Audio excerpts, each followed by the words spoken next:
E sejam todos bem-vindos à 31ª edição do Entradas Extras. Voltamos hoje com a equipe completa, depois da semana passada, daquele caos que foi para acontecer. Aconteceu, o feedback de vocês foi maravilhoso, inclusive, muito obrigado a todos que escutaram, muito obrigado também a Vitor Saviano, que participou aqui com a gente, mas hoje voltamos com a nossa formação original, voltamos com a casa cheia. E Fernandão, é sempre muito bom falar com você. Hoje a gente está com muito assunto. Tem Baseball United, tem NPB, tem convocação da seleção brasileira que você está usando esse belo boné nesse momento. Fala, Natanzinho, Mestre Felipe, Joey, todo mundo que ouve e vê a gente aqui na Entradas Extras. Muito assunto hoje, sem dúvida alguma, e especialmente para falar um pouco mais sobre a convocação da seleção brasileira que o Tailgate Zone e a Entradas Extras brilhantemente cobriram essa semana. Então, vamos em frente, porque tem muita bolinha dessa aqui voando pelo mundo, viu? É isso, cara. E também é muito bom falar com você, Felipe Martins, a.k.a. Jeff Passan brasileiro. Esqueci de ativar o som. Pelo amor de Deus, Jeff Passan tá cornetando demais aí ultimamente. Eu não quero ser ele, não. Eu quero ser eu mesmo. Eu adoro ser eu mesmo. E é isso, beisebol rolando. Essa semana a gente celebra aí quase faltando um mês, né, Natan, para a gente estar... Aliás, daqui um mês, neste dia, estaremos já em Santiago para acompanhar a seleção brasileira.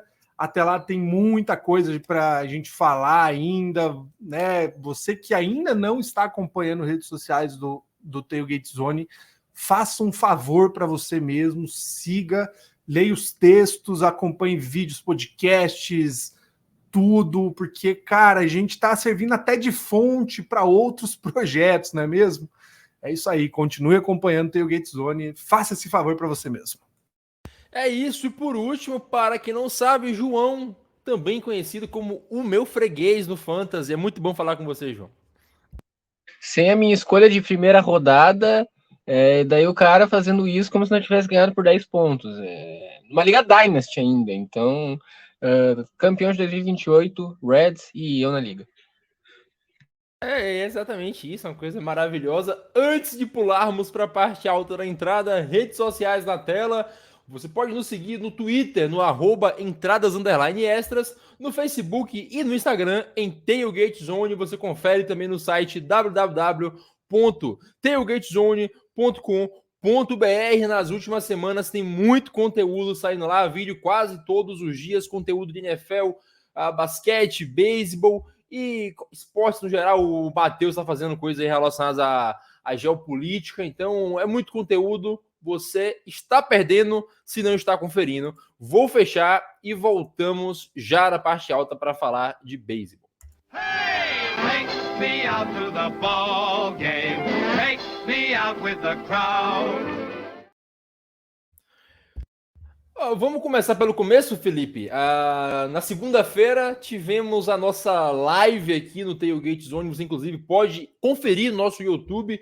Tem lá salvo até agora a live da convocação da seleção brasileira, dos nomes que irão buscar a medalha inédita em Santiago. A gente tem nomes como Paulo Orlando e André Rienzo, que você deve conhecer caso acompanhe a Major League Baseball um pouco mais tempo, mas não é só isso. A seleção vem com um grupo de arremessadores bastante experiente, como a gente falou no começo da nossa live, e é um grupo que, querendo ou não, é capaz de vencer este grupo da morte, porque, como falamos, é muita gente com bastante experiência. O Felipe vai falar melhor sobre isso agora, mas é gente que atuou no Japão, ligas industriais, outros jogadores que atuaram nas ligas menores da MLB, então é muita gente com muita rodagem, né, Felipe?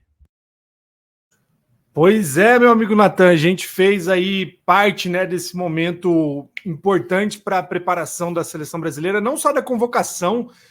Eu falo isso, né, para você seguir as redes sociais do Tailgate Zone, porque a gente fez parte dessa cobertura, inclusive da série de amistosos. Tailgate Zone esteve presente em praticamente todos os amistosos que o Brasil fez em loco. Muito importante destacar essa informação. Nós estávamos lá acompanhando esse grupo, acompanhando esse momento. Aliás, o Tailgate Zone acompanhando desde o primeiro treino desse grupo de pré-convocados lá no Mieniche, quando começou, de fato, né, a preparação, quando começou, enfim, a iluminação no estádio, né? Retomaram a iluminação no estádio Mianich lá em São Paulo. A gente tem acompanhado e, óbvio, estaríamos na convocação. Muito legal esse grupo. Algumas surpresas, né, Natan? Eu brinquei, falei que com o Clemente, Felipe Clemente, nosso chefe, estava lá com a gente na hora, né? Comigo, no caso. E eu errei 2 nomes do meu bolão. Eu realmente fiquei surpreendido com o Paulo Orlando, muito bom, inclusive, né? Ver Paulão representando, né? Junto com o Rienzo aí, com o Murilo Gouveia, uma velha guarda, mas principalmente pela bagagem que tem de Major League Baseball, né? A gente tem alguns detalhes legais sobre essa convocação. O Fernando sabiamente, brilhantemente fez um texto lá no site do Tailgate Zone contando alguns pormenores, né? Mas em resumo, 1/3 de atletas do time de Marília. Meus parabéns, você que acompanha, né? Você que é de Marília, é hoje celeiro aí da nossa seleção. Uma boa mescla de jovens, né? Partindo aí de 22 anos, o Oswaldo Júnior e o Vitor Coutinho, os mais novos do grupo, até os mais veteranos. Gente que joga na América Latina, gente que joga nos Estados Unidos, gente que joga na Europa, gente que joga no Japão. Destaque aí para os asiáticos, vamos dizer, né? Felipe Natel, atleta da Yamaha, e o de fato asiático, o nosso querido Enzo Sawayama, que também joga na Yamaha, Gabriel do Carmo, que veio lá do Cougars Montigny, da França, e os caras que vieram das ligas menores, Gabriel Barbosa, Eric Pardinho, que muita gente pediu aí na seleção que disputou o Clássico ano passado, a classificatória. Pardinho fará parte dessa disputa dos Jogos Pan-Americanos em busca da medalha, né? 24 nomes, 10 arremessadores, 3 catchers, 7 no campo interno, 4 no campo externo, um bom grupo, bem legal, bem mesclado, um desafio bem grande. A gente já tem divulgação dos grupos, o Brasil caiu, né, como a gente falou no episódio passado, num grupo de morte praticamente, com vizinhos e a grande campeã Cuba. Vai ser uma história muito legal de se contar, Natan, de continuar contando, né? A gente já está nesse processo aí há um semestre, mas é muito legal ver a repercussão que a nossa cobertura tem tido, né, dentro da comunidade, próximo dos familiares, principalmente, o voto de confiança que os atletas têm dado para essa cobertura, como a gente tem batido desde o começo do ano, né? O Tailgate Zone estará lá, como está sendo aqui no Brasil, né? A gente acompanhando de perto essa preparação.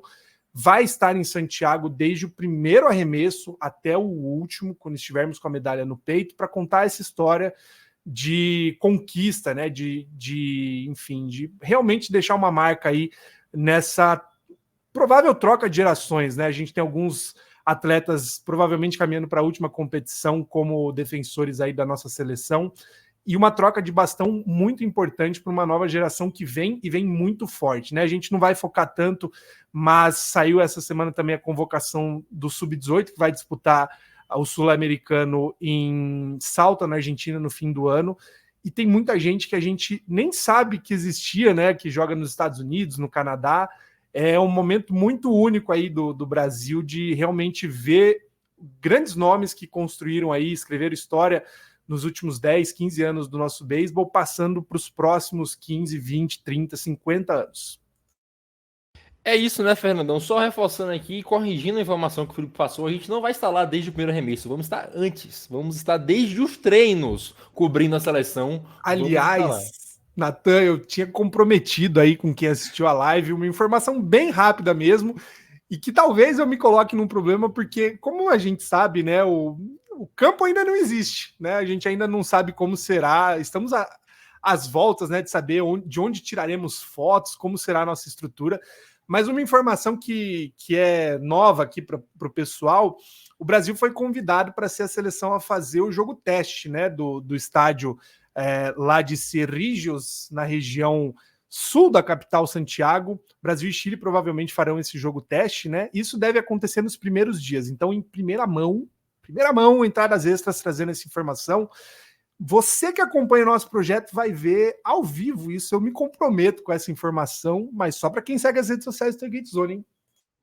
Em breve, talvez essa informação saia aí em algum outro site que copia tudo que a gente faz. Mas eu não estou aqui para apontar dedos, eu estou aqui para com o meu compromisso com a verdade, com a notícia. E, Fernandão, voltando a falar aqui da nossa querida seleção, como a gente falou, é um grupo bastante experiente, um grupo que, como o Felipe comentou na época que ele estava lá no treino, né? Um grupo que joga para o small ball, um grupo com arremessadores, como já falei, experientes, e um grupo que tem nomes também, né? Como o Felipe já citou alguns, eu vou puxar alguns outros aqui. A gente tem o próprio Okuda, que o Felipe comentou na live, que é um capitão, um líder dentro da seleção. Inclusive, vai ter uma homenagem para o Okuda nesse episódio aqui. Se você estiver escutando, aguarde até o final, tem homenagem para você, um novo quadro. Mas, Fernandão, só para a gente passar uma régua aqui agora na nossa convocação, né? São nomes que tem o Natel também, que o Felipe comentou, joga no Japão, muita experiência internacional, e é uma galera que, querendo ou não, como eu já comentei mais de uma vez nesse podcast aqui, é uma seleção que é campeã, uma seleção que chega no Pan-Americano com um título. Então, querendo ou não, já é um peso a mais, já é uma relevância que se tem que dar ao grupo da seleção brasileira, que chega não como convidado, não como ganhou essa vaga, chega porque venceu. Ô Natanzinho, eu acho que assim, quando a gente vê a configuração dos grupos, né, cara, a gente está falando de um grupo que o Brasil caiu com Cuba, Venezuela e Colômbia, 3 tradicionais países do beisebol, sobretudo Venezuela e Cuba, grande campeã pan-americana.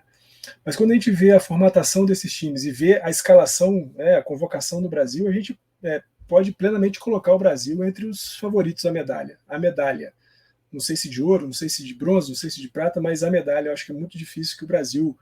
eu confio muito que o Brasil tenha condições de estar entre os times que vão brigar por alguma medalha. E a gente vê muito, e falamos muito disso desde o dia da convocação, né? Uma seleção que mesclou muito bem a experiência de caras como Nakaoshi, como Okuda, como Paulo Orlando, Rienzo, com essa molecada que ao longo do tempo aqui o mestre Felipe tem trazido, né, lá na coluna Nosso Beisebol, né, principalmente os meninos que jogam nas ligas menores dos Estados Unidos. A gente tem o Gabriel do Carmo, né, que está fazendo as finais da Liga Francesa, inclusive, só para trazer uma atualização, né, rolou o jogo esse final de semana passado, 1-1 até aqui na disputa. Os próximos jogos decisivos serão disputados no final de semana que vem.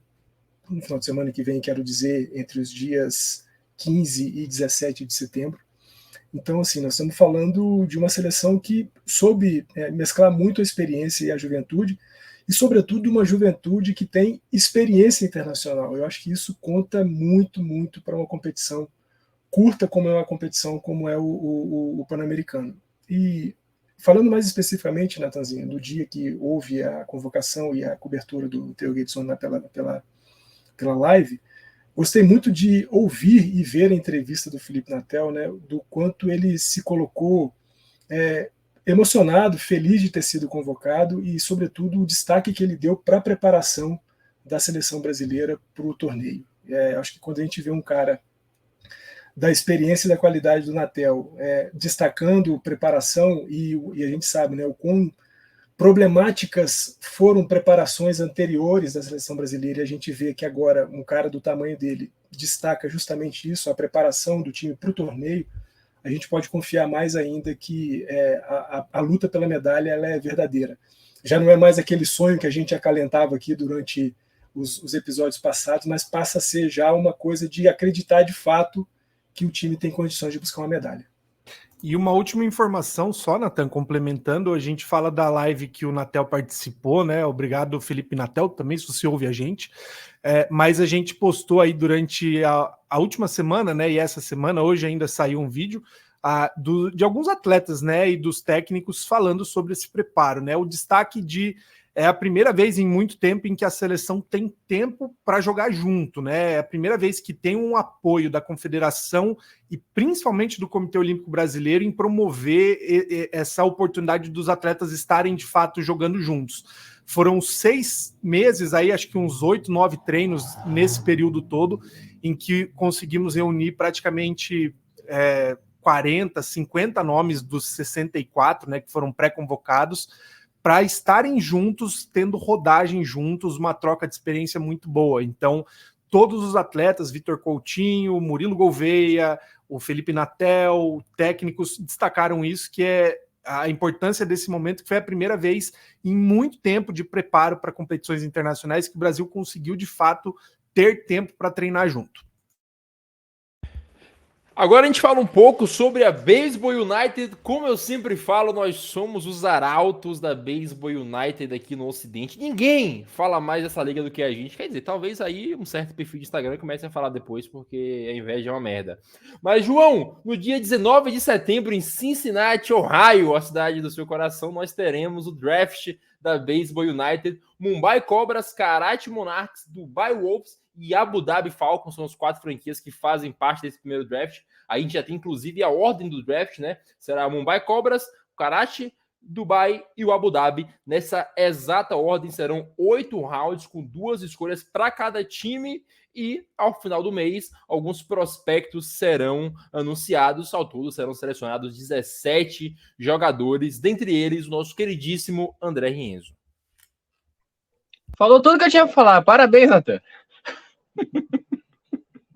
Mas o draft eles colocaram justamente assim, a cidade de Cincinnati, não porque o Barry Larkin é o vice-presidente sênior da liga, também por causa disso, mas é porque, segundo eles, foi a cidade berço da primeira equipe profissional, primeira vez que o beisebol foi de fato profissional no mundo, em 1869, com o Cincinnati Red Stockings. Daí eles juntaram todo esse simbolismo e lá eles vão fazer um showcase muito legal, com os donos anunciando as escolhas, e daqui a alguns dias a gente já vai saber quem é a primeira escolha do primeiro draft, do primeiro ano da liga da Baseball United. Baseball United, que para você caiu de paraquedas, é uma liga de beisebol que está sendo feita no Oriente Médio, vai juntar países como Paquistão, Índia, Emirados Árabes Unidos e... Qual é o outro? Abu Dhabi é Emirados Árabes Unidos. São Dubai esses. Dubai é também Emirados Árabes. Tô mal de geografia, pessoal. Barbaridade. Países que fora tem alguns conflitos entre si, mas são países que têm muito do cricket, grandes potências do cricket. E nos últimos anos, os Emirados Árabes vêm investindo muito em cricket. Juntar cricket, tem um esporte parecido, beisebol, vocês não querem aprender também? Até que pode ser legal. Tem 2 pontos, sei lá quantos bilhões de pessoas naquele subcontinente sozinho, é um grande mercado futuro para o beisebol, por isso essa liga está surgindo, está colocando muito dinheiro, está colocando muita gente graúda da MLB junto, nomes como Mariano Rivera, André Beltri, o próprio Barry Larkin, que é o vice-presidente de operações.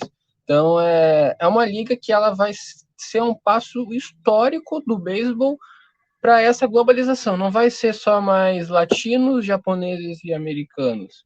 Vai também buscar mercado indiano, vai buscar o mercado árabe, se tornar um esporte muito mais global. E o primeiro passo para isso é a Baseball United. Ô, Natanzinho, deixa eu só trazer um destaque rápido aqui, né, sobre esse draft. A gente está falando de 16 jogadores que têm muita experiência internacional. A gente falou aqui de alguns nomes, né, o próprio André Rienzo, a gente soltou aqui o Bartolo Colum, é um desses caras que pode fazer parte de alguma equipe. E entre os futuros draftados estão 16 prospectos que serão distribuídos em 4 para cada uma das equipes. A gente me lembra, né, você trouxe aqui uma preocupação de que a liga fosse muito mais um expoente para jogadores experientes em final de carreira e não uma liga de formação de jogadores ali da área do Paquistão, da Índia, dos Emirados Árabes e mais outros países que porventura vieram a fazer parte. Quando a gente vê que nós teremos 16 jogadores tradicionalíssimos do beisebol, 64 jogadores tradicionalíssimos do beisebol, e com eles outros 16 jovens da região, a gente vê uma preocupação interessante na formação de jogadores. A gente está falando de um Paquistão que já disputou eliminatórias de WBC e já enfrentou o Brasil algumas vezes, né, e sempre perdeu, isso é muito bom. Mas para que a gente continue ganhando do Paquistão, a gente também tem que começar a andar na mesma velocidade que eles. E a Baseball United, para além de, claro, como o Joey falou, né, muita grana envolvida, muitos nomes importantes da MLB envolvidos no processo de formação e de condução da liga, mas tem também uma preocupação de globalizar ainda mais o esporte e, sobretudo, naquela região que o Joey chamou a atenção, né, 2 bilhões e tantas milhões de pessoas por ali, mas sim de também começar a fazer do beisebol um esporte de apelo, não só para a torcida, mas também para pessoas que se interessem em jogar. Então é importante que a gente olhe para a Baseball United sempre como um estímulo, porque daqui a pouco esses caras vão começar a incomodar, pelo menos em nível mundial, e o fato de a gente ver 16 prospectos se juntando a esses jogadores consagrados aí de MLB, de NPB, de KBO, de ligas latino-americanas, mostra a preocupação da Baseball United também em fazer com que não só jogadores já no seu ocaso tenham um lugar para descansar, mas também de transformar o beisebol para a juventude daquela região num esporte de potencial. Agora vamos lá para Terra do Sol Nascente. Felipe, falar de NPB, falar de uma coisa que a gente gosta de falar aqui bastante, falar do futuro race do Giants. Yoshinobu Yamamoto novamente fez safadeza, né, cara? Segundo no-hitter da carreira, são 42 entradas sem ceder corridas e ele continua sendo impressionante. Ele não para semana após semana, a gente volta a falar que o Yamamoto fez alguma coisa bizarra. Eu lembro que no começo do ano a gente comentou que o Yamamoto não estava tão bem, até pegar as estatísticas. Antes de maio, o não tão bem do Yamamoto era 2,39 de ERA. Desde esse dia que nós viemos aqui no podcast falar que ele não estava tão bem, ele está com ERA de 0,86. Ele lidera a liga em ERA, em vitórias, em strikeout, em WAR. Cara, é sensacional tudo que o Yamamoto faz. ele lançou no hitter ano passado, agora lança outro novamente, e a gente fica se perguntando, né, cara, para onde vai parar o Yamamoto ano que vem? Certamente será nos Estados Unidos, mas a gente não sabe onde será o time. O ponto é, o contrato de Yamamoto será altíssimo e certamente ele merece, né? Pegando tudo isso, ele jogou ainda 5 entradas perfeitas nesse jogo do no-hitter. E para quem talvez, Felipe, seja o melhor pitcher da história da NPB, lançar o 100º no-hitter da história da NPB torna ainda mais especial o feito. O Yamamoto, aliás, se o seu time não tem um executivo acompanhando diariamente o Yamamoto, meus pêsames, porque sua franquia está fadada ao fracasso eterno, porque todo mundo está no estádio olhando o Yamamoto quando ele vai jogar. Não só ele, né? Mas principalmente o Yamamoto.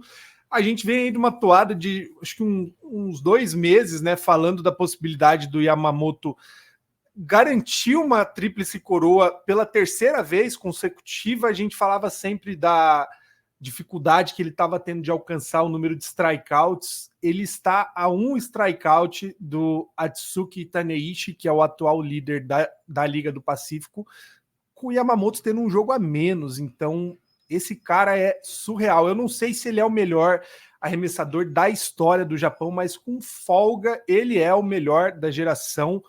Pau a pau aí com Kodai Senga, que teve muitas conquistas também, com Masahiro Tanaka antes de ir para os Estados Unidos, com o Yu Darvish antes de ir para os Estados Unidos, e com o Roki Sasaki, que está só começando, né? De novo, a gente volta lá na época do World Baseball Classic para falar. Você que não quer acompanhar beisebol japonês, porque acha que é uma liga de segunda linha, você é louco, você está perdendo e muito, porque esses caras são muito técnicos, muito bons. O Yamamoto provavelmente vai garantir essa tríplice coroa, tá no melhor time, é um dos líderes de vitórias aí entre os arremessadores, um dos que menos cedeu corrida entre os starters, se não o que menos cedeu, quase liderando aí em strikeouts também. Enfim, é um cara surreal de bom, e aí, como você já falou, né, garantindo aí um 2º no-hitter na carreira, o 100º da história. O valor do Yamamoto está cada dia mais difícil de estipular, porque eu acho que o Japão nunca mandou alguém tão bom para a Major League Baseball. É difícil realmente de estipular aí quanto vai ser. Tem gente falando em triple digits, bem provavelmente. Falaram que o Yankees pode oferecer até mais do que ofereceu para o Tanaka na época que veio. Essa é a grande história da Free Agency. Eu vou arriscar dizer que ela passou a ser, né, com a recente lesão do Ohtani, talvez a principal história, né, a principal novela dessa Free Agency, porque o Yamamoto, onde quer que ele pise, ele vai causar um impacto gigantesco e imediato. Só para complementar uma informação aqui do Yamamoto, né, Felipe? Eu comentei sobre ele ser o melhor pitcher da história da NPB. Talvez, se a gente comparar as últimas temporadas do Tanaka, do Darvish e dele, que talvez sejam os 3 melhores da era moderna, em FIP, o Yamamoto é melhor que os outros dois em quase todas as últimas 3 temporadas. É sensacional. Só a última coisa aqui para você, que você já puxou, vou até embalar para depois a gente pular para o Fernandão falar de Tigers. O Shota Imanaga, como tem muita gente, muitos executivos no Japão, no último jogo dele, que ele alcançou os 1.000 strikeouts, tinham 26 scouts ou executivos observando lá o arremessador do nosso querido Dina Bay Stars. Achei que você ia falar alguma coisa. Fernandão, só pra... eu fiquei esperando, você achei que ia responder. Eu acho que a história mais legal em relação ao Shota Imanaga é a foto que saiu, né? Ele com um banner lá dos 1.000 strikeouts, com uma cara tão feliz, mas tão feliz que é mentira. Ele parecia muito, muito entediado. E aí, só reforçando, né, Nathan? A gente sempre fala quando tem um recorde. Parecia que ele tinha tomado o 1000º home run na carreira. Nossa, né? O cara tava. De tão feliz que ele tava. Pelo amor de Deus, me tire daqui. Deve ser o Bauer na equipe dele, né? Isso não deve ser bom para ninguém. O fato é que toda vez que a gente fala de algum recorde, né, que acontece na NPB, que para quem acompanha a Major League fala, putz, mais um cara batendo tal marca, são coisas que acontecem não com tanta frequência assim no Japão, né? Então, inclusive um ótimo momento para se começar a acompanhar a NPB dentro das dificuldades, né? Os jogos começam aí em geral 6h30 da manhã, mas porque a história está de fato sendo escrita, né? Então, muitos recordes acontecendo aí pela primeira, segunda, terceira vez apenas, né? O Okamoto, por exemplo, a gente falou aí uns episódios atrás, batendo na casa dos 40 home runs na temporada, coisa que raramente acontece entre os atletas japoneses, né? Então, faça um favor a você mesmo, acompanhe a NPB, porque está muito legal. Fernandão, falando da nossa NPB, agora o primeiro time a garantir a sua vaga nos playoffs e garantir também o título da Liga Central, ao menos o título dos pontos corridos ali, né? A gente não sabe se vai chegar até a final, é o Hanshin Tigers. E eu vou lhe puxar uma curiosidade aqui para vocês acreditarem em superstição. A última vez que o Hanshin Tigers venceu a Liga Central foi em 2005, que foi quando o Keiichi Yabu foi para o Oakland Athletics vindo do Hanshin Tigers. Agora eles mandaram o Shintaro Fujinami para o Oakland Athletics e venceram novamente a Liga Central, Fernandão. Para mim não é só coincidência, tá? Mas brincadeiras à parte, o Hanshin Tigers é um time, como falamos no último episódio, foi no penúltimo, que arremessa muito bem, tem dos melhores pitching staffs da liga. O ataque não é isso tudo, mas o pitching staff é tão bom que compensa e o time garante a vaga bem antes de acabar a temporada. Parece que está escrito nas estrelas, né, Natanzinho? Se tudo isso aí se confirmar, o Hanshin Tigers vai se dar muito bem. Já está se dando muito bem. É, por enquanto, a melhor campanha de toda a NPB. É, claro, a melhor campanha da Liga Central. Mas, como você disse, Natanzinho, é um time que se fundamenta, sobretudo, nos seus arremessadores. Né? Não à toa tem 2 dos melhores ERA de toda a... 2 dos 5 melhores ERA de toda a liga. E tem o segundo melhor closer, né, o Suguru Yawazaki, que é o segundo melhor closer de toda a NPB. É um time que a gente, né, comentou aqui já uns 2 episódios passados, que tem muito essa força no montinho, mas tem uma deficiência no bastão, e aí quando a gente olha para disputas futuras, né, sobretudo quando a gente pensa no Buffaloes, né, no Oryx Buffaloes, que é o time que está liderando a Liga do Pacífico, que é muito mais equilibrado em rebatidas e no montinho também, a gente vê que talvez mais para frente, lá na Nippon Series, o Hanshin Tigers possa ter um pouco mais de dificuldade. Mas por enquanto o que a gente vê, né, na Liga Central é um time altamente dominante, 128 jogos, com quantas vitórias já? Com 80 vitórias e 44 derrotas e 4 empates. É um time que está com 64% de aproveitamento, altíssimo aproveitamento entre jogos, vitórias e derrotas.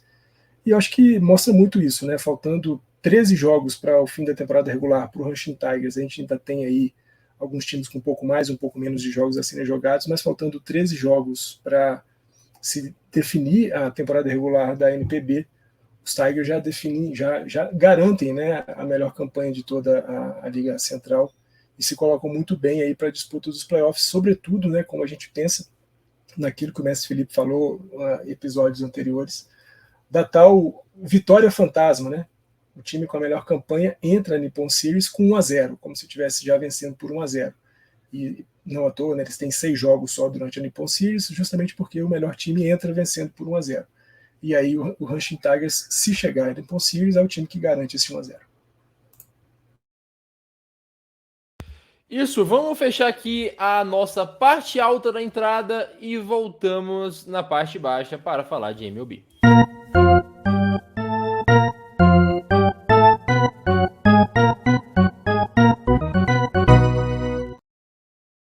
João, vamos falar de time bom, você torce pro Rex, talvez você não entenda como é que isso funciona, mas o Atlanta Braves garantiu o título da Liga, da divisão leste da Liga Nacional, né?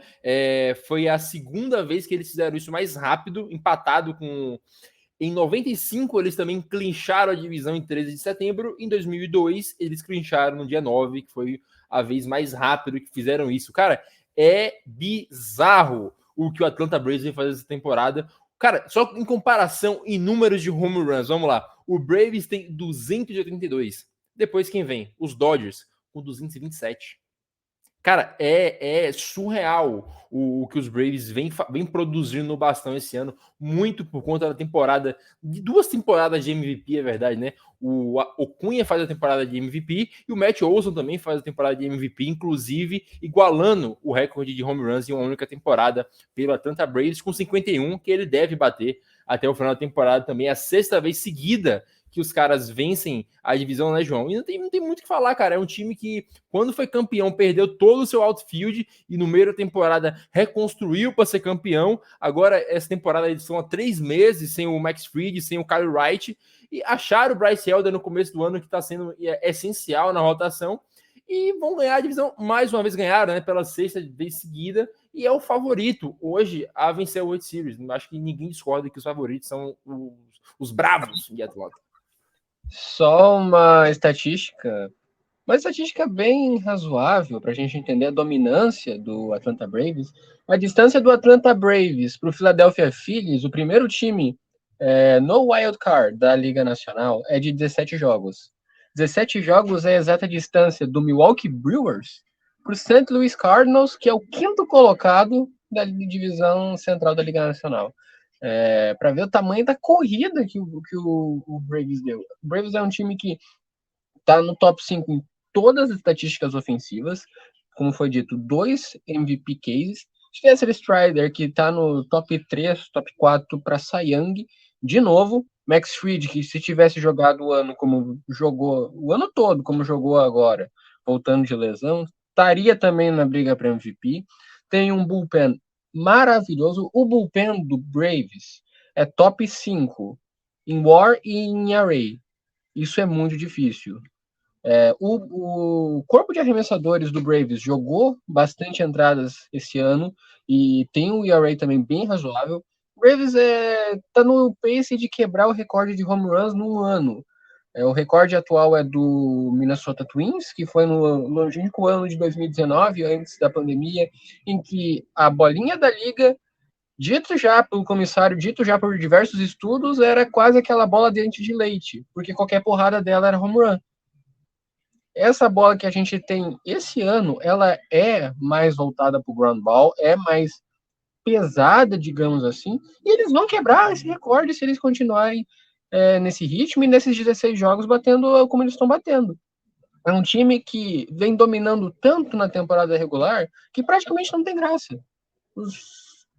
Não tem uma graça jogar contra o Braves. Vai perder. Eles estão com 96 vitórias e 50 derrotas. 658 de porcentagem de vitória. Dá tempo deles buscar o recorde do Mariners? Não. Mas faltando 10 jogos, eles já estão com mais de 100 vitórias. É possível eles quebrar o recorde do Dodgers do ano passado, de 111 vitórias? É bem possível também. Então é um time muito forte que a gente está vendo. E tomara que mantenham isso até o final do ano, até a pós-temporada. Porque esse time do Braves vai ser um pecado se não chegar na NLCS de novo. E, Fernandão, a gente caminha, além do Braves caminhar para fazer história também, a gente caminha com o Ronald Acunha Jr. indo fazer história, né? Ele e o Mookie Betts brigam aí pelo prêmio de MVP. Inclusive, é um mérito absurdo do Mookie Betts conseguir criar um caso pelo MVP na temporada que o Ronald Acunha vai roubar 70 bases, vai bater 40 home runs. E, cara, é incrível o que o Acunha faz. A gente vai lembrar daqui a 5, 10, 15 anos como uma das maiores temporadas da história da liga por um único jogador. É sensacional o quão completo essa temporada do Acunha. E eu posso falar sem medo nenhum. Essa temporada é uma temporada de um mês, cara. Ele fez tudo o que podia fazer. Tudo que podia fazer, ele fez. Natanzinho, quando a gente olha para o Ronald Acunha, né, e vê a possibilidade de 40 home runs, e ele vai chegar nisso muito tranquilamente, 70 bases roubadas, e ele também vai chegar porque ele tem 37 home runs hoje e tem 66 bases roubadas, nós estamos falando de um cara que talvez só poderá ser superado na sua geração por ele mesmo. O tamanho dos feitos que o Ronald Acunha está colocando na temporada em 2023. Nós estamos falando de um cara que tem 7.6 de WAR, que vai chegar a 200 rebatidas, e já são 3 temporadas em que ninguém chega a 200 rebatidas, ele vai chegar a 200 rebatidas, claro, 199 ele já tem. Falamos aqui dos seus 37 home runs, do seu aproveitamento de 33,5% no bastão, de 133 corridas anotadas, e vai chegar a mais de 100 corridas impulsionadas, ele tem 97. Um cara com 25 anos que se coloca como um super favorito para o MVP da Liga Nacional, que joga como, né, o Joey e você falaram um pouco antes, no melhor time da MLB hoje, sem nenhuma dúvida, e talvez o melhor time para as próximas temporadas também. É isso, é espantoso ver o que o Ronald Acunha está fazendo, e é muito legal ainda, né, dentro daquele nosso pensamento aqui de mostrar o quão diverso já é e dinâmico é o beisebol, né? Não só no seu estilo de jogo, mas também naqueles personagens que conformam a história do beisebol. É muito bom ver um Ronald Acunha, um venezuelano, sendo talvez o cara mais prolífico e mais impressionante, juntamente com o Shohei Ohtani, pena, né, da lesão do Ohtani, mas juntamente com o Ohtani, duas histórias espetaculares que estão sendo contadas em 2023. Né? A gente falou episódios atrás aqui dos líderes, né, dos 10 maiores líderes de WAR em temporadas, e na década de 60, 70 e 80, basicamente os estadunidenses tomavam conta, e já agora a gente vê uma diversidade maior nas nacionalidades, e um dos caras que lidera a liga em WAR é justamente esse moleque, esse venezuelano, Ronald Acunha Jr. Felipe, é tão sensacional o Braves que eu falei bastante, o João falou bastante, o Fernandão falou bastante, e a gente ainda tem o que falar, porque não falamos ainda do Antopoulos, cara, que é o GM do Braves. A gente sempre brinca que ele amarra os caras e prende no porão para assinar os contratos, porque cara, não tem o que falar, algo, é um masterclass, é um novo homem que mudou o jogo, é o que ele tá fazendo agora. Como eu já contei quando eu chamei o João para falar, os caras refizeram todo o outfield no ano que eles foram campeões, eles continuam a fazer bons contratos, os caras perderam o Fred Freeman, e não fez diferença, cara. Você perder um jogador que briga por MVP todos os anos e não fazer diferença, é masterclass, cara. O que o Antopoulos faz, esse time do Braves, é bom em tudo que se propõe a fazer. É quase um ex-reverso. Por conta da notícia que a gente vai falar, né, Nathan, do Red Sox, hoje eu fui atrás, né, de ler sobre quem são os principais executivos de front office do beisebol. É desnecessário pesquisar, né, porque o banho que o Antopoulos dá no mundo é gigantesco. E aí é muito engraçado, né, a maioria teve uma mesma origem, né, passou pelos mesmos lugares, vieram meio que das mesmas universidades. O Antopoulos foge um pouquinho aí dessa questão das universidades, né? Ele é canadense, então ele não é um desses gênios estatísticos que veio aí das Ivy League, né? Enfim, de Yale, como é o caso do Chaim Bloom, enfim, de outros caras.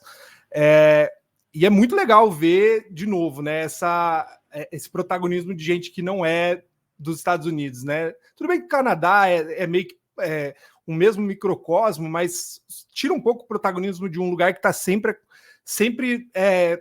em cima, né, da história. O que o Braves está fazendo é surreal, assim, e o mais legal de tudo é o que o Fernando falou aí, né, na semana passada ou retrasada da perspectiva.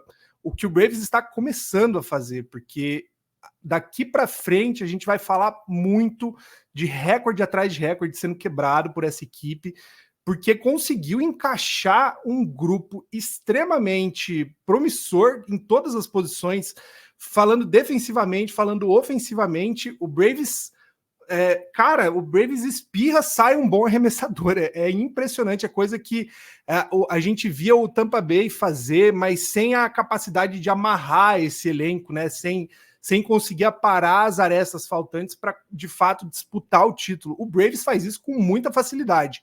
A gente tem um núcleo inteiro renovado a longo prazo, jogadores que estão aí com 20 e poucos anos, acho que não tem nenhum, talvez o Ozzy Albies batendo os 30, a maioria está abaixo disso. Como você falou, Freddie Freeman saiu, veio o Matt Olson, que está fazendo muito mais até, se bobear, pelo menos em home runs. Eu passei o ano inteiro tendo o Sean Murphy como catcher no Fantasy. Cara, é surreal. O Murphy não jogou parte dos jogos e ainda assim parece que sempre que ele tá jogando, ele tá batendo home run, né? É um time muito legal de se acompanhar. É muito interessante, inclusive, né, olhar para a tabela e ver que essa dominância que o Braves tem dentro da divisão, só o Dodgers consegue reproduzir, né? São dois times com folga em relação aos outros, os melhores em termos de disputa, e muito por conta de um planejamento muito bem feito e muito bem executado pelos front offices. Isso, para mim, é o que mais chama atenção, porque a gente vê, ano após ano, gestões terríveis na Major League Baseball que estão derrubando alguns times. O Red Sox a gente vai falar, mas a gente pode citar N exemplos de executivos que não sabem fazer trocas, não sabem negociar contratos, e aí você vê o Atlanta Braves e o Dodgers realmente construindo times da base e conseguindo costurar contratos muito bem elaborados e que não comprometem a saúde financeira do time a longo prazo. Meus parabéns para você que está acompanhando o Atlanta Braves desde cedo. A gente tem alguns amigos aí que torcem, né? O Bernardo Regis talvez seja o mais famoso aí deles no Brasil. É muito legal ver o que a turma do Chop Chop está fazendo, porque realmente é um trabalho muito bem executado por todo mundo lá. Cara, e vamos já, antes da gente... Ou vamos falar dele logo, Felipe. Você já puxou esse assunto para não deixar a peteca cair, né? Eu vou voltar com você, porque você é o homem certo para falar do assunto. O Chaim Bloom foi mandado para fora de Boston, né? Como você pontuou para a gente, é o quinto general manager diferente em 13 anos. O Red Sox, nas últimas temporadas, o que se espera no começo do ano é algo que não é tão bom. Desde o título de vocês não começam nenhuma temporada com uma perspectiva tão boa, né? Em 2021, inclusive, era esperado que o time fizesse uma temporada tenebrosa. Foi uma bela temporada, inclusive. Chegaram aos playoffs, eliminaram os Yankees, eliminaram o Tampa Bay Rays, que era amplamente favorito naquele ano. Mas ainda assim, a gente não vê o Red Sox brigando por divisão no topo desde então, né? A gente viu que alguns contratos sim foram muito bons, como o Justin Turner, que querendo ou não rende, o Yoshida, querendo ou não rende, mas outros que também não foram tão bons, né? Como é o caso do Trevor Story. Mas quem diria que o Trevor Story ia se machucar, ia deixar de ser o jogador que era, né? Mas até então, eu acho que o que mais fica marcado para o Chaim Bloom foi ter trocado o Mookie Betts. No final das contas, essa troca. A gente está falando de um cara que teve uma dura missão de aguentar um grupo de donos, né, que não sabe direito para onde quer ir. Eu falo isso porque o Bloom veio em 2019, novembro de 2019, acho que ele fechou o contrato para assumir um time que estava com um monte de contrato ruim, sem conseguir ter saúde financeira, inclusive para renovar o Mookie Betts. Óbvio, ele sempre vai ficar marcado como o cara que puxou o gatilho da troca, embora não seja responsabilidade dele a não renovação, pelo simples fato que ele pegou o último ano, né? Teve um GM, enfim, uma executiva toda antes, né? A gente falou de bons exemplos, muito ruim, que não fez o bom trabalho de negociar com uma estrela geracional da franquia. Deu no que deu, ainda teve a dura missão de ter que inserir o David Price num contrato, talvez uma troca do Mookie Betts sem o Price teria dado um retorno muito melhor para o Red Sox, mas a gente acabou com jogadores que, por melhores que sejam, nem dá para o cheiro do que é o Mookie Betts, do que virou o Mookie Betts depois, né? A gente está falando aí de uma franquia que desde 2002 teve 4 ou 5, né, gerentes gerais, ou a figura que senta no chamado hot seat, né, o cara que dá as coordenadas gerenciais para o time.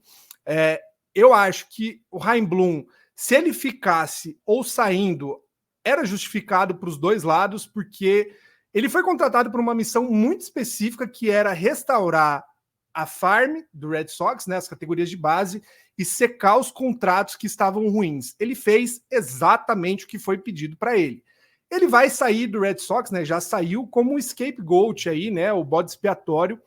O cara que assumir vai pegar uma farm muito gorda, é a 5ª melhor de acordo com a Baseball America, e obviamente é um time que vai concorrer a títulos a partir de 2024, que um detalhe, era a janela que o Chaim Bloom trabalhou esses últimos 3 anos para poder movimentar.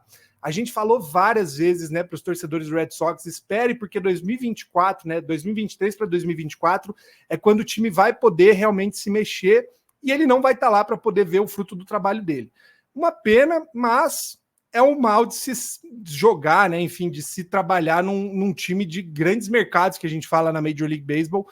Não existe moleza, tem cidade que você não tem espaço para erro, você não pode deixar a desejar, porque vai ser cobrado, vai ser pressionado, e o Bloom acabou sofrendo do mal que foi a entrega deles. Para encerrar, para não prolongar muito, duas informações, né? A primeira é que de 2002 até agora, né, a gente teve aí o Theo Epstein, que ficou 1 ano fora, né? 2005 teve um ano sabático, mas de 2002 a 2011 com o Red Sox. Desde então, o Ben Cherington, que hoje está no Pirates, ficou pouco menos de 1.400 dias à frente do Red Sox. Dave Dombrowski, pouco menos de 1.500 dias. E o Chaim Bloom, 1.417 dias em média, 3,8 anos para cada um. Brian Cashman está chegando a 9.355 dias à frente da executiva do New York Yankees. Não quer dizer que seja bom manter um único cara, mas o Yankees tem que ser elogiado em algo que é confiança no trabalho de um profissional, coisa que o Red Sox não está sabendo fazer já há muito tempo. Eu até esqueci a outra, não vem ao caso. O fato é esse, o Red Sox demonstra nesse momento que não tem um plano para o futuro, porque nem um substituto para o Bloom existe. Foi uma demissão sem ter um plano B. Foi chamado um dos gerentes que trabalha junto, né, na equipe, para fazer um processo de transição, mas mostra claramente como o time não sabe o que quer, não sabe se quer ser um time de grandes mercados, de mercado mediano, não sabe se quer gastar muito, se quer gastar pouco. Toda hora que começa um planejamento, vem um cara para desfazer, né? Então, David Dombrowski gastou muito, tem que resolver com um cara que gasta pouco. Aí traz esse cara que gasta pouco. Na hora de gastar, esse cara tá gastando pouco, vamos atrás de alguém que gasta muito. Não adianta, nenhum time funciona com planejamento de curto prazo. Só para o pessoal que não está muito por dentro entender, dando um resumão do que o Felipe falou, o Chaim Bloom, ele dirigiu o Red Sox como se fosse o Tampa Bay Rays. Só que o Red Sox não é o Tampa Bay Rays. É isso, inclusive, e posso anunciar para vocês aqui, o novo GM do Red Sox será o AJ Preller. Pode me cobrar. Fernandão, vamos falar do Texas Rangers agora, que fizeram aquele movimento todo pelo Max Scherzer, falamos que foi excelente. O João, um tempo atrás, voltou falando que o Texas Rangers tinha toda a cancha de time campeão de World Series, que o ataque era muito bom, o time arremessava bem. Acabou o quê? Caíram bastante, a gente até cogitou, será que vão ficar fora do wildcard? Agora voltaram a vencer, o Rangers já figura novamente entre os 3 times que vão para o wildcard na Liga Americana, mas fato é, perderam o Max Scherzer pro restante da temporada. Então, a gente fica sem saber como é que é o futuro do Rangers até agora, né? Porque ou vai Rangers ou vai Blue Jays ali. O Mariners também briga, tá naquele bolo todo ali, mas são só 4 times que brigam, diferente da Liga Nacional, que são 6 times brigando por 3 vagas.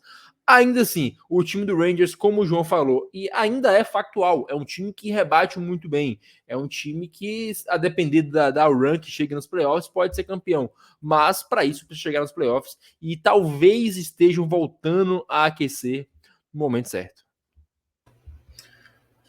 Mas assim, de fato, né, um time que gastou aí coisa perto de $1 bilhão para poder fazer contratos com o Cima, com o Corey Seager e mais um monte de gente, mas que nessa reta final de temporada regular teve uma queda substancial de produção tanto no bastão quanto no montinho, e agora com essa notícia, né, da saída definitiva do Mark Scherzer por restante da temporada, e também, se claro, né, o time for para a pós-temporada sem o Scherzer, com uma queda de produção gigantesca do Danny Dunning, e aí a gente começa a ver um pouco mais de complicações para o Texas Rangers, não só por conta de um problema interno, mas quando a gente olha para o calendário final, de reta final de temporada do Texas Rangers, eles têm 10 jogos contra times, 11 jogos contra times muito cascudos, inclusive 8 jogos contra times contra os quais ele está disputando essa vaga de wildcard. São 7 jogos contra o Seattle Mariners, o último jogo da série contra o Toronto Blue Jays, que eles estão vencendo muito bem, 3 jogos contra o Boston Red Sox, que querendo ou não é um time que ainda tem alguma chance de disputar a vaga de wildcard.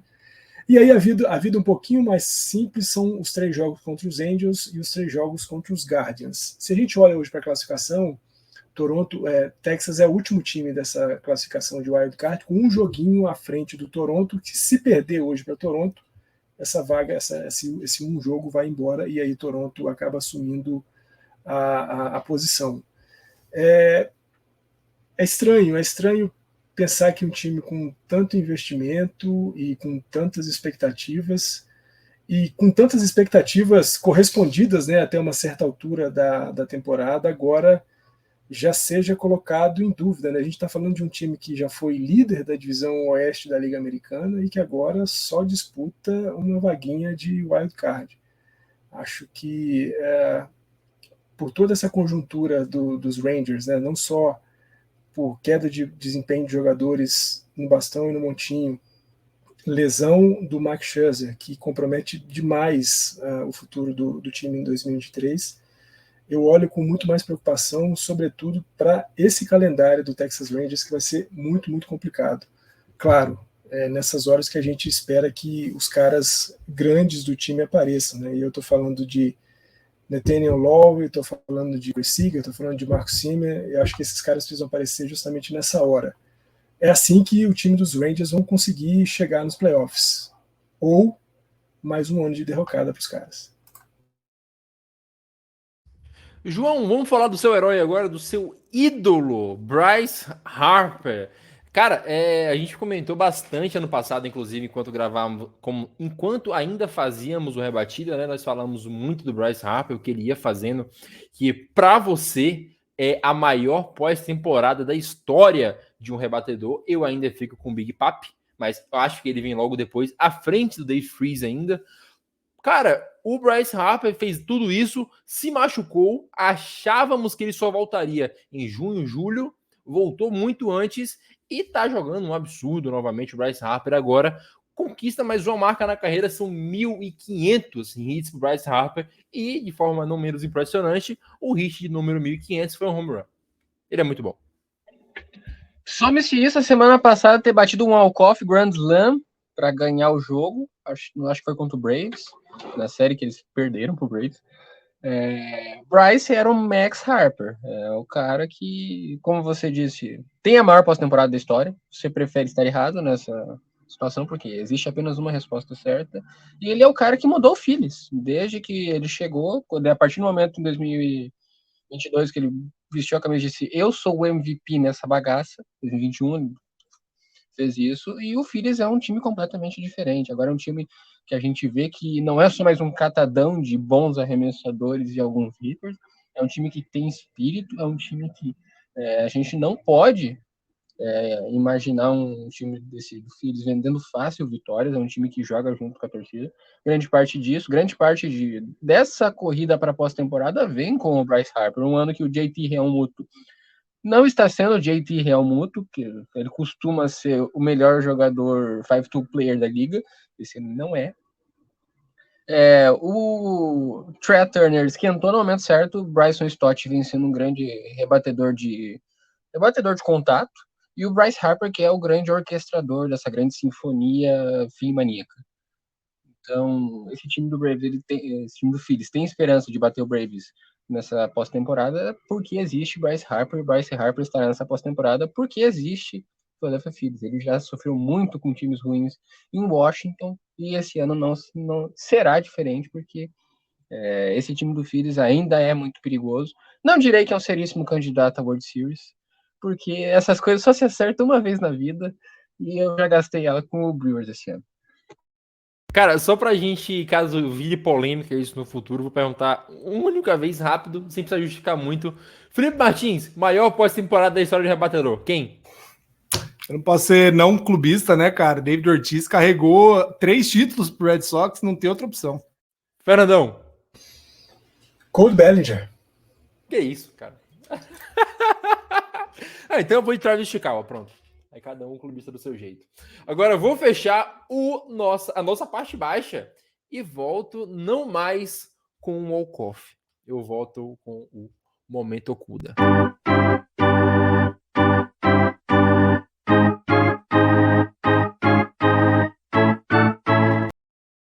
Para quem ficou perdido na piada, vai no perfil do Tailgate Zone, volta na live, ou eu explico aqui agora.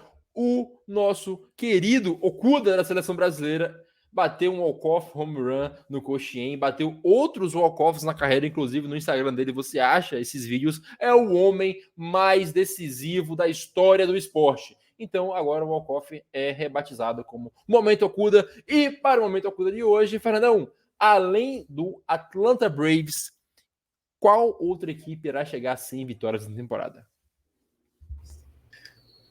Natanzinho, além dos Braves, apenas os Braves chegarão a 100 ou mais vitórias em 2023. A gente tem Dodgers com 88, temos Baltimore Orioles com 91, mas para os Dodgers faltam 17 jogos e os Dodgers não conseguirão fazer uma corrida de 12-5 para poder chegar a 100 vitórias, assim como os O's, embora tenham 16 jogos para serem jogados e apenas 9 deles seriam necessários ser vencidos para chegar a essa marca de 100, a temporada está acabando, os caras não vão brigar por muita coisa em jogos que tiverem dado uma desandada, então por isso, apenas e tão somente, o fabuloso Atlanta Braves chegará a 103 vitórias na temporada 2023. Felipe Martins, você escolha. Durante o dia a gente conversou rapidamente, né? Eu tenho alguns cases aí que eu acho que chega. O primeiro, Baltimore Orioles está na tampa, né? 91 vitórias no momento, ainda tem nem sei quantos jogos tem, mas enfim, tem pelo menos uma série contra o Red Sox que na boa vai acabar passando em cima, fora outras 2 séries fracas, né? Que tem grande chance de varrer. Eu acho muito difícil que o Baltimore não chegue nas 100 vitórias, apesar de algumas dificuldades, né, que o time às vezes demonstra. E eu vou fazer um case aí que Fernando não quis fazer pelo próprio time. Eu acho que Dodgers também tem grandes chances de bater essa marca. Nada fora deles, né? Eu acho que esses 3 times, Braves, Baltimore e Dodgers, serão aí dificilmente a World Series não terá um desses 3. Essa é a minha aposta. Os 3 chegarão lá em outubro com mais de 100 vitórias. Eu vou fazer uma aposta ousada. Eu aposto que, além do Baltimore chegar, Tampa Bay Rays também vai chegar. E eles se enfrentam em 4 jogos, tá? Então o Rays vai ter que passar o carro depois, ou o Baltimore passar o carro depois. Mas eu acho que os dois vão chegar a 100 vitórias essa temporada, tal qual Giants e Dodgers fizeram em 2021 naquela divisão. João, fechando aí com você, quem vai chegar a 100 vitórias no caso? Eu não quero falar de 100 vitórias, eu vou inverter, eu vou falar dos times que vão chegar a 100 derrotas, porque a gente já tem Kansas City Royals com 103 e Oakland Athletics com 101. O Colorado Rockies está com 92 e eu aposto neles para conseguirem chegar nas 100 derrotas até o final do ano. Esses 3 times vão estar abaixo das 62 vitórias, mais um ano, e inclusive o Royals vai ser o time com mais derrotas desde o Baltimore Orioles de 2018 com 115. Vamos chegar em 109. Coisa bela, coisa linda, coisa maravilhosa, Fernandão. É sempre muito bom falar de beisebol com você. Na semana que vem já fui informado que infelizmente não o teremos aqui, mas espero contar logo com sua presença para a gente voltar aqui e falar de como os Giants heroicamente chegaram nos playoffs, foram campeões e vão trazer o Yamamoto. Natanzinho, é sempre muito bom estar com você, Messi, Felipe, Joey, todo mundo que viu e ouviu a gente até aqui. Quem viu a gente, viu passando aqui o tempo inteiro, ó, o nosso link, o tzbr.online/tznopan 2023, que é o link onde você acessa para conhecer o nosso projeto, para ajudar da maneira como você puder ajudar, seja contribuindo com dinheiro, seja compartilhando esse conteúdo, conhecendo também a produção do nosso conteúdo, como a gente falou aqui no comecinho do episódio, né? Tailgate Zone e Entradas Extras tem produzido muita coisa legal de beisebol, mas também de basquete, mas também de futebol americano. Então, vale a pena ir conhecer, vale a pena valorizar quem está preocupado em divulgar o esporte de maneira séria e, sobretudo, preocupado em fazer do beisebol aqui no Brasil um esporte de relevância. A gente quer isso muito. É claro que a gente quer o reconhecimento do trabalho, mas o reconhecimento do trabalho passa necessariamente pelo reconhecimento do beisebol no Brasil como um esporte de relevância. E é isso que a gente quer, porque, como sempre digo aqui, onde tem uma bolinha dessa aqui voando, lá nós estaremos. É isso, João. Também é muito bom falar com você. É muito bom enfrentar no Fantasy. E no final da temporada vai ser muito bom ver a sua cara quando o Justin Steele for sair da Liga Nacional. Falando em Fantasy, eu gostaria de parabenizar o Felipe por causa que a gente fez um duelo muito bom na Liga de Fantasy do FN Network. Eu me sagrei campeão com... Campeão não, eu venci o duelo por 70 pontos de diferença, mas isso é detalhe. sem o Otani. Mas é isso, o Steele, pelo bem da humanidade, não pode ser Saiyan. Se isso acontecer, vocês não conseguirão falar comigo até o começo da próxima temporada, porque eu estarei numa caverna escura repensando as minhas escolhas de vida. É isso, né, Felipe? Inclusive, dê parabéns ao João por vencer o troféu. Ganhei do Felipe Martins, é um baita troféu. Acho que a Giovana ganha todos os dias à noite quando ela discute com você. Mas é muito bom falar com você. A gente se vê na próxima semana e em breve nos veremos no Chile. Quase um mês para essa competição começar, né, Natan? Eu vou reforçar aqui um convite. Antes de tudo, uma informação, né, bem rapidamente. A gente falou no Tailgate Zone, nas redes sociais, e óbvio, essa altura do campeonato, ao menos que, como o João, você mora em uma caverna, né? Em alguns momentos você sabe. Thiago Vieira está de volta à Major League Baseball. A gente faz o registro, né? Porque atualizaram finalmente a foto dele no site da MLB. Tá lá o Thiago sorrindo, belo como ele é. Torcer muito para o nosso querido Thiagão aí na Major League Baseball nessa volta, né? Nesse retorno. Setembro é um mês muito bom, né? A estreia dele foi em setembro e a reestreia também. E aí, de novo, né? Siga as redes sociais do Tailgate Zone. A gente tem falado muita coisa sobre a cobertura do PAN, como o Natan falou. Logo a gente vai estar junto aí em um mês. Natan e eu embarcamos para Santiago. E aí, reforço algo que eu falei no começo, né? Siga o Tailgate Zone para ver primeiro os conteúdos.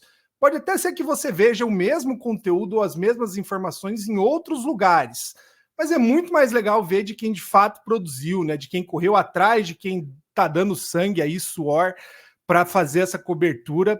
Quando chegar lá na hora do PAN, é no Tailgate que você vai saber as coisas, hein? É com a gente que você vai acompanhar de perto essa competição. Então, comece desde já a acompanhar, segue a gente. Graças a Deus, nossa viagem está praticamente paga. Se você quiser ajudar ainda, muito obrigado.